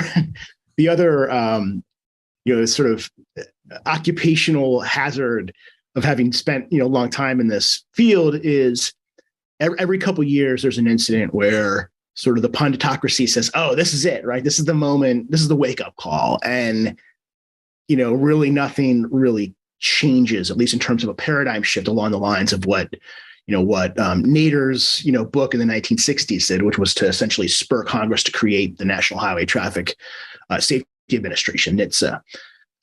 And I just don't, I see a more incremental sort of process before us. It's worth, sort of dwelling for a moment on why that might be the case. I mean, obviously there's sort of an anti-regulatory political, stream in Washington and the country writ large. I mean, that exists. And so, it's always going to be an uphill climb for Congress to authorize agencies to pursue new regulations. The other factor is an economic one, which is that, whenever an organization or an actor is in a position to make risk decisions and they don't bear the costs of those decisions, then their incentive to buy down risk is small. If you go back to, to the Ralph Nader, to the 1960s when this happened, when sort of the modern, automobile safety regime occurred, it was really obvious, who was injured by unsafe cars, right? It was, friends, family members, people could see it, right, and feel it, and so just the way that the costs were distributed hit home for Americans really hard. In the case of software, oftentimes, so we think about, vendors, for example, companies that produce IT. Oftentimes by way of contract, they offload liability for harm. They disclaim warranties onto the customer. And so unless the customer somehow demands more security, the vendor has a smaller incentive to provide it. In the case of, those customers, oftentimes, if an organization suffers a cyber incident, they bear some pain, but oftentimes it may be, if you go back to the Equifax hack from a couple of years ago, obviously it hurt Equifax, but gosh, it was, you and me and your listeners who, in many ways sort of bore the brunt of that attack because it was our credit information that was compromised.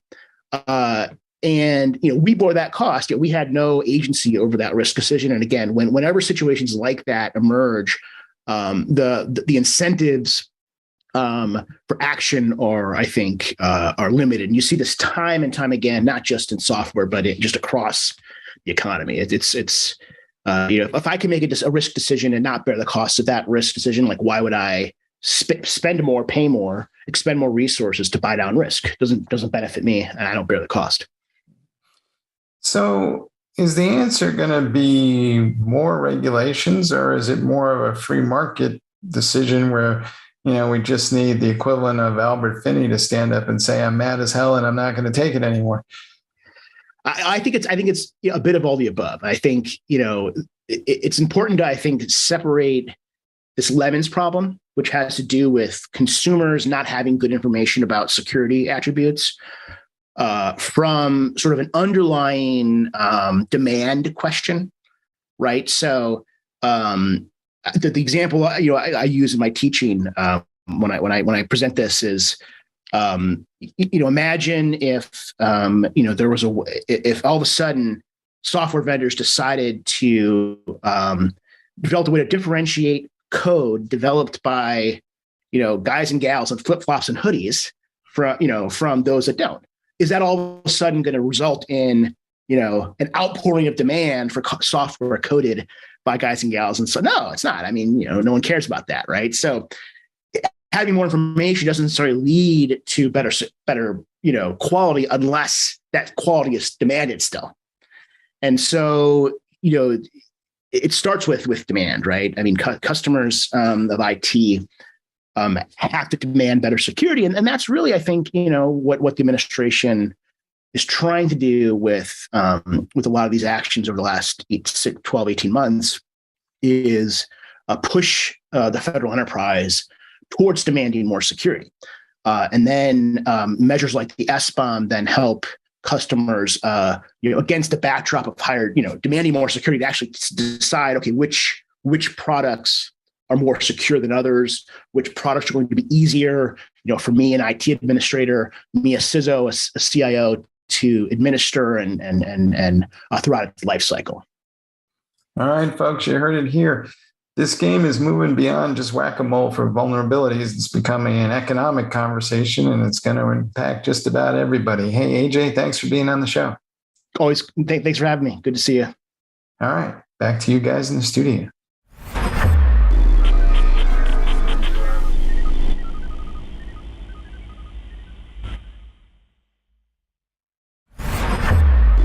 This is Techstrong TV. Hey guys, thanks for the throw. We're here with Maria Bada, who's a behavioral science expert working with AwareGo. And we're going to be talking about what happens with end users in terms of security, and also maybe the security people themselves, and maybe we're all just driving each other nuts in some sort of circle. But Maria, welcome to the show. Hi, hello. Thanks for inviting me. Right. So you guys conducted a study, and you've been looking into what goes on with both end users and also how people respond on the cybersecurity side. But why don't you give us some of the highlights of the study? What did you guys found, and what surprised you? Yes, definitely. And to be honest, we had a couple of surprises there. So AwareGo has been providing training and awareness for many years. So a couple of years back, we started considering, okay, we need to kind of identify what currently is happening, what are the needs, because so many people are actually talking about how awareness training and programs like that are not effective. They're not working in the long term. So we might kind of succeed in changing short-term behaviors of employees, but that doesn't last long. And we know in psychology and behavioral science that that is a bit challenging, and it does take time and effort. So we wanted to really kind of review the current situation. So we went back to our clients and we conducted a survey and also interviews in order to really understand their current needs, whether things are changing, whether we see something else that we need to cover.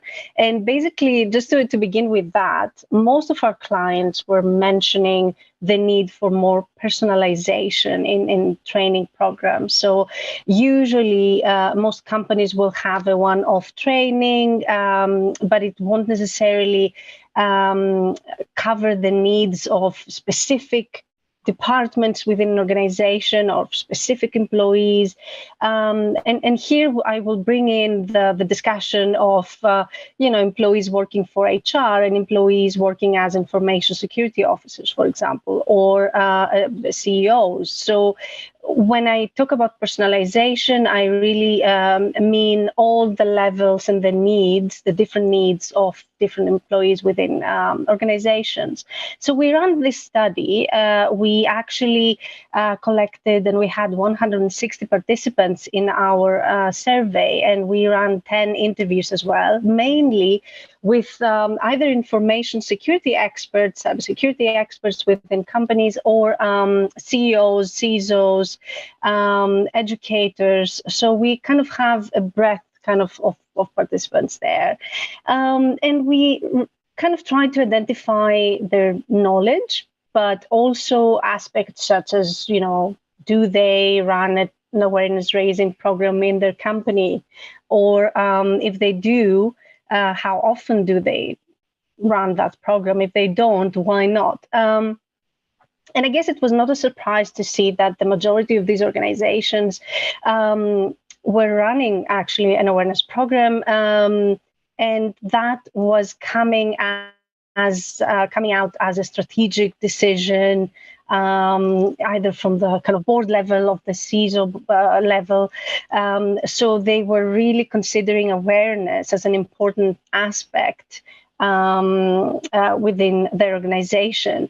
However, these trainings were either running a couple times a year or, once a month, which is not necessarily a negative aspect at all. And really what we are trying to do, and I will talk about that a bit more, is to identify what is the golden kind of solution. How often or how rarely do you need to train employees to avoid security fatigue?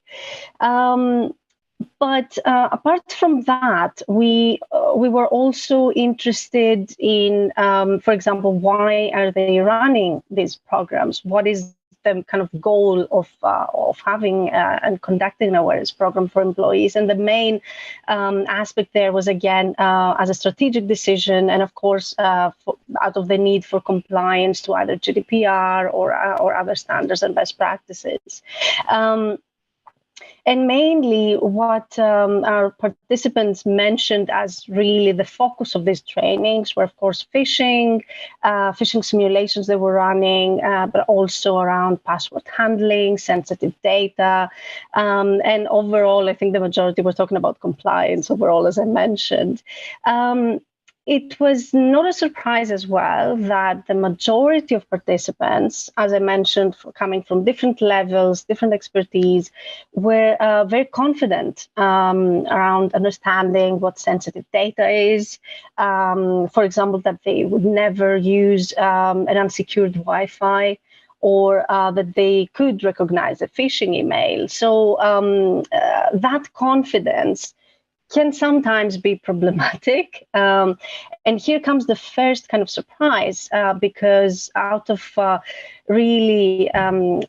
this study and really the tests we conducted, we saw that some of the participants, they were not really able to identify a phishing email, or they fell really for one of the kind of tricky questions we had on the strength of a password. We were asking them to check the strength of their password, and some of them typed it in. And the trick was they shouldn't even type the password in, even if someone asks you to do that. So we saw some really problematic behaviors and some surprises there. And just to mention that when we tested our product, the human risk assessment, again with experts or employees from different departments, we saw an overall kind of resilience reaching maybe 70% out of 100 in really across all our threat areas. So and I guess password strength was one of them, which I mentioned. But that again kind of causes a question in terms of, okay, how can you be so confident that you have, you have the answers, you have the knowledge, and of course, then you kind of show the secure behavior when needed. When we actually saw using the human risk assessment that this is really not the case. And this is really how we utilized the results from our study to really start working on developing the human risk assessment, which is something like a phishing simulation, but we kind of used a completely different approach, using fun scenarios, very relevant and personalized, as I mentioned, to specific employees. And really the outcome and the results provided out of the human risk assessment can help either managers or whoever is running and organizing an awareness campaign within the company to identify who needs what in terms of training. And this is why we can shape a more kind of personalized approach in the programs we provide. And that's briefly, very briefly, what we did and how this really fed into our work. How do we make the training more compelling? I think a lot of people look at the training programs and it's kind of feels like I'm going to traffic school after I got a speeding ticket, and it's just not quite all that engaging. Everybody's just trying to get through it and go back to their regular job. So how do we make this something that more end users are going to look at and say, yeah, that was interesting or helpful? Yes, spot on. This is the case. And I mentioned already security fatigue. We can't really push employees to take the trainings unless we follow kind of a more mandatory approach, which many organizations do. As I mentioned, such trainings need to find the golden balance. How often or how rarely do you need to provide them? They need to be personalized. They need to be relevant. So I can't really have scenarios that have nothing to do with a certain employee's everyday job. So if they're not relevant and related to what I'm doing, of course, I will not pay attention. And many actually of the experts we spoke to or who participated in our study really ignore these trainings because they know all that. They've had so many trainings in the past. They work in cybersecurity. They're the information security officers. So they pay no attention because usually these trainings provide trivial information, basic information. Usually they're targeting employees who have no experience in cybersecurity. So this is really what we're trying to change, provide that kind of incentive and motivation for employees to actually participate and pay attention. And for that, I think WhereGo has managed that for years out of the very funny and short videos that are being used in the training programs. But now, as I said, with the human risk assessment, we have another tool to make trainings even more personalized and kind of target that element, kind of motivate and kind of gain attention of employees. I think this is what everyone is struggling with in this area. Yeah. They are the first line of defense, but we also need cybersecurity people that are trained. We have a chronic shortage. What is the real challenge in kind of getting more people trained on cybersecurity to become a cybersecurity professional? It seems like there's a large uphill curve. Can we kind of reduce that? Yes, very good question. There's so many discussions around this and so many different paths that people can follow to actually go into cybersecurity. So starting from being an academic or starting from doing something completely irrelevant and then moving into cybersecurity. I think the discussions now are, due to that skills shortage, go towards, okay, how can we, as you said, how can we shorten that path, or how can we provide skills and trainings and maybe certifications that will be enough, at least for specific positions, just to cover that skills gap and take it from there. So I know that, especially, for example, in the UK, there are discussions within the government to actually kind of progress into that. How could this look like? But also for me, it's how do you attract young people and potentially girls and women in kind of joining this, the area of cybersecurity and this profession. Because again, there are challenges, there are many problematic issues around this, and the amount of work, the potential heavy load of work in these professions. But I think at an international level, there is now, we're realizing there is a gap. And without people to cover the needs, we will be in serious trouble. So I think we will be seeing different pathways, shorter pathways that people can follow, definitely.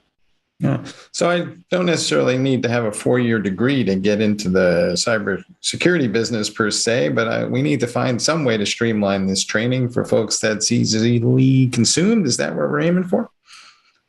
Yeah. No, I agree, definitely. I mean, I know that people that have, master's degrees, PhDs, and the problem is that these people who have the experience and knowledge and, of course, certificates, they will reach or they will target high positions, but still we need people who will do programming, who will do, specific tasks that a manager wouldn't do, or a CEO. So again, definitely we need to find a way that will accomplish that, or that, as I said, will bring young people into these professions. Speaking of diversity, it seems like part of the issue is that it's not necessarily that people are trying to figure out who's going to get what job based on race, creed, or color. It just seems like they're so busy fighting the fight that they don't have time to turn around and train then other people who might come and help them. And then it becomes this kind of vicious cycle. So how do we get the folks that have the expertise today to take a minute or take a breath and help train the next generation of folks that are going to hopefully lighten the load? Yeah, that again goes back to the demand in the market and how organizations are allocating or not funds for positions in information security and cybersecurity. So if you have one information security officer in your company and they have to do everything, and in many cases, they actually do privacy compliance, they do everything. There's no time to train others. There's really no time. So unless you take and you recruit more people, even if they're junior, in these positions to cover some of that heavy load, I don't think there is a way. So I think what is coming in the next years, as I said, is I expect to see junior positions bringing in people and then kind of following different pathways, either providing them training to become a privacy expert or a security expert, or kind of in order to cover some of that demand and need. But to my mind, and because of the work I'm doing with AwareGo and around small and medium enterprises, the challenge is with them because they usually won't have the resources to do that. So what do we do there? And that's really a challenge that we're already facing. Yes. As we think through this whole problem, do you think also we need to train people who aren't quote unquote security experts? It seems like we're relying more on IT operations people to execute some of the security policies, application developers. We talk about shifting left. And so the whole cybersecurity training education thing perhaps needs to be more pervasive than we think about it today. Yes, totally agree. It's not just, as we said, the experts. We need to avoid, at least have a certain level of a firewall, a human firewall coming from all employees. So I think at all levels, users and employees should have a basic understanding of how to avoid a phishing attack, for example, and not to open links, not to open attachments. But to do that, you still need to kind of be aware of the culture of your organization, the level of resilience of your employees, the potential risks you're facing.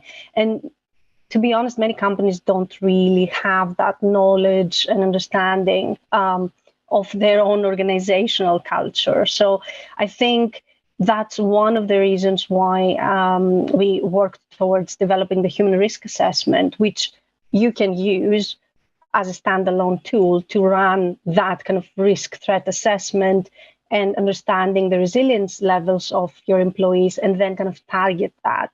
So for me, it's kind of, I'm seeing cybersecurity as a holistic kind of matter. It's not just about the training of the information security officer. It's the training of all employees, but also the entire culture of an organization, because that can impact so much. So yeah, totally agree with your points. So what's your best advice to folks right now who are contemplating all this? It's kind of a struggle and it deals with as much the technology as the emotional components of all the people involved. Security professionals clearly don't think like everybody else in the world, and that's probably a good thing. But how do we kind of look at this from a behavioral perspective? Yeah, so as I mentioned, for me, the most important part is kind of looking back at the culture, the organizational culture, focus on employees. Be aware of the potential risks. We see a lot of denial coming from certain organizations, for example, that they won't be a target of a ransomware attack, or they won't face these types of attacks because they're a small company. They're not that important, for example, or they're not a big player.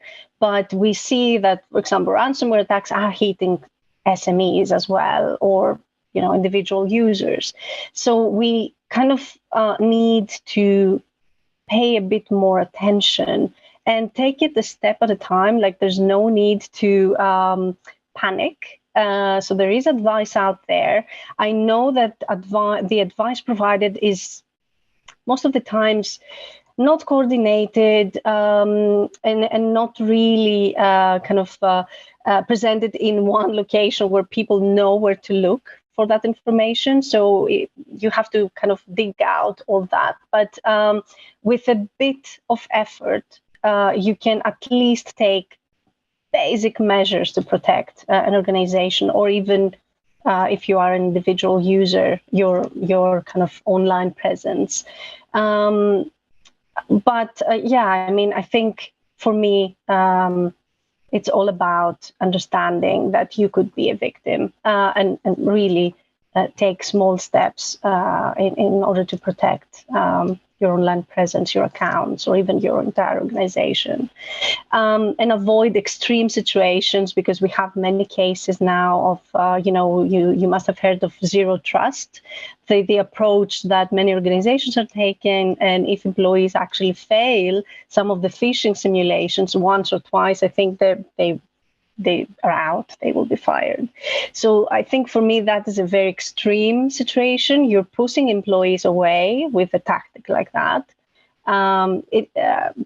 We need to really, and this is what we're doing, we're really trying to understand how we can shape behaviors in the long term, because a successful simulation once a year will not really prove that my employees are resilient. So. All right, folks, you heard it here. Cybersecurity training is fundamental, but the emphasis needs to be on the word, perhaps, fun, and make it entertaining. Hey, Maria, thanks for being on the show. Thank you so much. Thank you. All right, back to you guys in the studio.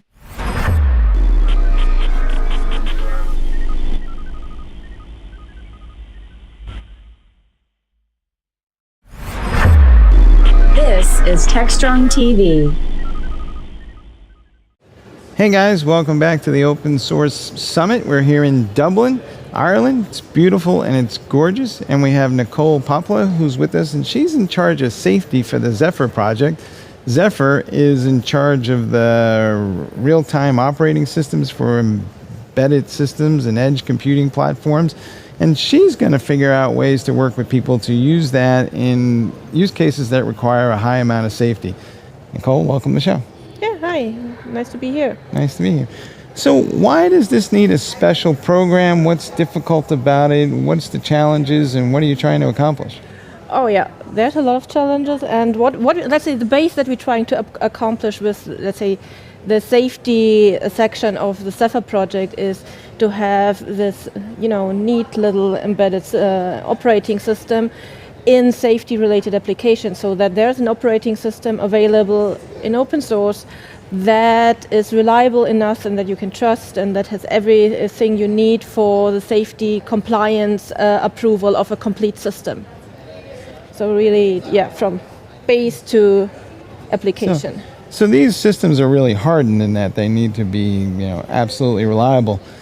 Will there be tests or certifications, or how will that kind of play out? We're aiming for a safety certification in the end, which is a combination of having an audit and an assessment, and then providing from our side all these reliability information, which is tests. That's something that's already done in the Zephyr project, but bring this into a format that safety certification really accepts this as proof of test, as proof of complete coverage. That's something that we are currently working on. Now, the folks who build these types of applications already have some systems in place. What's in it for them to go with an open source? What's going to be the attraction? What will get them to stand up and go, ooh, I can't wait? It's the main thing that you always have when you go open source. You are completely vendor neutral. You are avoiding locked-in mechanisms. You find an open community to interact with. You have a better chance to, let's say, to also work with the project to get feature requests or functionality requests to the project. You can get involved. It's open, so it's you're not so dependent as on, let's say, the standard operating system vendors. And hopefully the total cost will be lower too, right?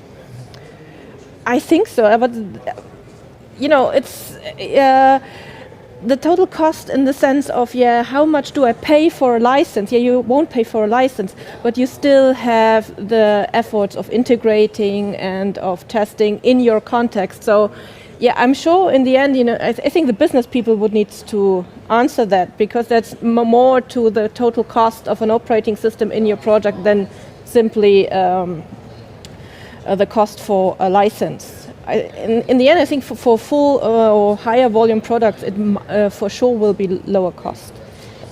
Anything involving safety tends to attract a lot of attention from governments. So are you going to help work with the government side of these things and say to these people, Zephyr's reliable, and work with the manufacturers, or will you leave that to the manufacturers and they'll take care of that, or how involved will you guys be? So from the safety point of view, we're not involved with the government. So the government now is, all governments are facing the security topics. So with the safety, I think it's more the staple that's always there, that you expect a car to be safe. You expect a medical device to not kill the patient. You just expect safety to be there for the last 20, 30, 50 years. So you just expect it to be there. And the security is the one thing that's now popping up into all faces and saying, okay, we also want a security. We rely on the safety wherever it's coming from, and we want the security. So at the moment, the focus of the government is very strong on the security, which also affects the safety. So you can't really separate things, but let's say with government interaction, we leave this to the security guys at the moment. All right. Do you think there'll be a lot of lawyers involved as we go forward? It seems like there's opportunities for all kinds of misunderstandings and litigation. There are lawyers always involved with the safety. It's with product reliability and one aim of following these safety certification or safety compliance programs is to show to lawyers, to show when in the end you have a crash or something that will affect people negatively, and you have to prove that you did everything possible to avoid this. So that's more or less the aim of showing safety compliance, showing compliance with state-of-the-art methods, showing compliance with architectural schemes and how to provide a reliable and robust system. And that's lawyers are always involved with a sense of checking in the case something goes wrong, who is to blame. So it's more or less also avoiding the blame game. Having really proof, you can always say, I have the best engineers, I have the best process, I have the best product, but you need to prove that. You need to prove that it's best also in the sense of reliability, of not killing people. What do people underestimate about being in these use cases, and what is it that in your experience you've seen people kind of overlook and then get hung up on later that they should have worked on earlier? I'd say from a technical perspective, it's always, okay, we need to have a safe product, and let's buy a bunch of safe components, plug them together and have a safe product. And it's actually more to that. So it's always about the architecture of the complete system, so that the components, however expensive they have been or however great the certification results are, that they really fit together and that they fit the use case of your product. So that's when we go back to an operating system that is really as flexible, as configurable, and as reliable in the configurations as it can get. Right. And we're talking about use cases that can involve personal health care or whatever, because it's a really small operating system and it can go into devices that might be in your ear like this one. And so it will have a lot of implications in terms of lifestyle that go beyond just, whether or not it's secure from a hacking perspective. So if that's the case, should people start writing applications for this with those goals in mind? And if I'm a software developer, what should I be thinking about for the software that's going to sit on top of these devices? Do I need a safety review for that too? And what does it look like? Yeah, sure. So what I said before, it's not just only plugging things together and getting certified components for it. It's also, does this fit together? So from the software perspective, we will provide information on how an application or how also the underlying hardware needs to look to work with the safety operating system. So on the one hand side, when you look about developers writing applications, follow or read the safety manual, follow also best practices for your own application. So make it as robust, make it as having no flaws, with sense of you don't try to avoid vulnerabilities, try to avoid unspecified behavior. Make sure you really implement what you wanted to implement, that you think about a safe and sound product architecture, that you think about a safe and sound safety concept, that you say, okay, what can go wrong with my product and how do I want to avoid this? And then how can I detect the things that I want to avoid, and what do I do if I detect this? So really go from that, think about what can go wrong, how can I detect this, how can I avoid this, and what will I do if I detect this? And then, follow the procedures, follow sound engineering principles. So is there a Zephyr safety manual, or is somebody writing that? There will be. So it's an ongoing process. So we really started with setting up what we need and identifying safety claims and safety requirements, or let's say the safety functionality, the scope that the project will provide for a safety application. And that information will go into the safety manual, plus the information how to really integrate it, plus information how do I test that my application and Zephyr works together in a safe way. Are you looking for volunteers to help with this? I mean, are you recruiting folks? Okay, so what ideally would you need from folks? Or what? So at the moment, attendance in the safety committee is limited to members of the project. But you can always contact us with our Discord channel. There's a self-product Discord channel. There's a safety channel inside that's open for everybody. If you want to get involved, contact us. We will find a way to integrate you to the project, hopefully. And yeah, we're always happy to cooperate and to talk to people who want to know about the current status, who have requests regarding safety, who have an actual use case that they're working on with, and they want to use Zephyr. So we depend a lot about interaction, and that's maybe also one of the nice things of open source. You can always contact us. We're open to requests, we're open to questions, we're open to collaborations. All right, folks, a little bit of a reminder, safety first. Hey, thanks for being on the show. Thank you. And we'll be back in a few minutes.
Hi again, everyone. I hope you all enjoyed today's episode of Techstrong TV. We had a set of amazing interviews with industry professionals to keep you up to date with the latest news. And alongside the airing of the SRE show, we had plenty of great content. We'll be back again tomorrow, so we hope to see you then. In the meantime, thank you so much for watching, and I hope you have a wonderful rest of your day. As always, stay strong. Techstrong.